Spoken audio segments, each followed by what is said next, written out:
As we mentioned, President Trump's year of winning has touched pretty much every area of American policy and our economy, including his efforts to deregulate things and strict Green New Deal liberal environmental policy that strangled American success. Now, the EPA, under the stewardship of Lee Zeldin, has repealed or reconsidered dozens, even hundreds of Biden-era rules, including regulations on greenhouse gases, power plants, and vehicles, and all the other stuff. The result, and this may shock you, but probably not if you've been following this show, that we have a more prosperous nation because we're unleashing energy and lowering costs of regulation. Taking the boot off the regulation makes people innovate. Go. Lee Zeldin is the EPA administrator over there. All right, sir, you know, it actually is shocking because all the things that the Biden administration was doing, all you did was just undo them and people started producing more. Yeah, it's wild how that works out when you take your boot off of the economy and you allow the American economy to flourish. The results are pretty quick. Our economy is stronger at this one-year mark than it was a year ago. I was just at the Detroit Auto Show and I was visiting a couple of auto plants in Ohio with Secretary Duffy and Ambassador Greer over the course of the last few days, and we're seeing how the U.S. auto market has been rejuvenated and has been growing with increased investment and more jobs. Why is it?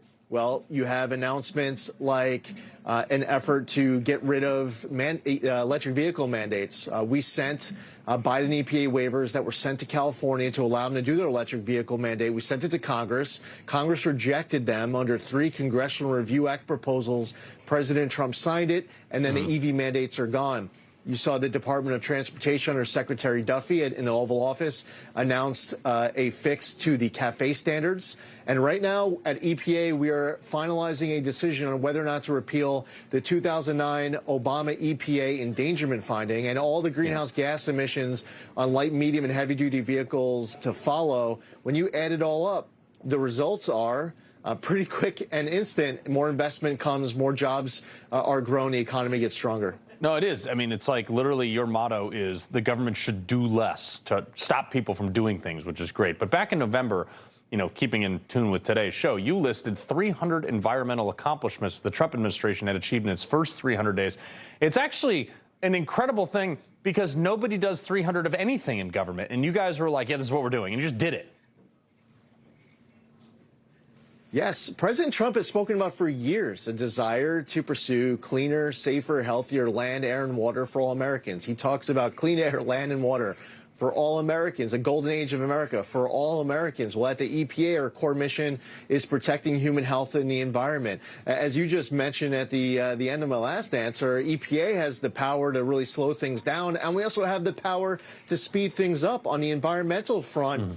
Something close to your heart, for example, is this agreement between the United States and Mexico to permanently and urgently totally end a decades-old raw sewage crisis coming over the border from Tijuana that has contaminated land, air, and water, including our great Navy SEALs training in Coronado. And President Trump came in and said enough is enough, and he worked the diplomatic angle to get this agreement written, to get all the Mexico side projects done over the course of 26 and 27 that are needed. And they weren't done previously to protect those Navy SEALs in training and all the millions of Americans in Southern California.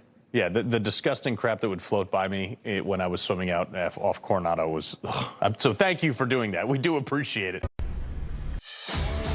He loves the Constitution. He fights for what's right. He hates the bad guys. He's a freedom warrior. He's your freedom warrior. Watch Carl Higbie every weekday on Newsmax.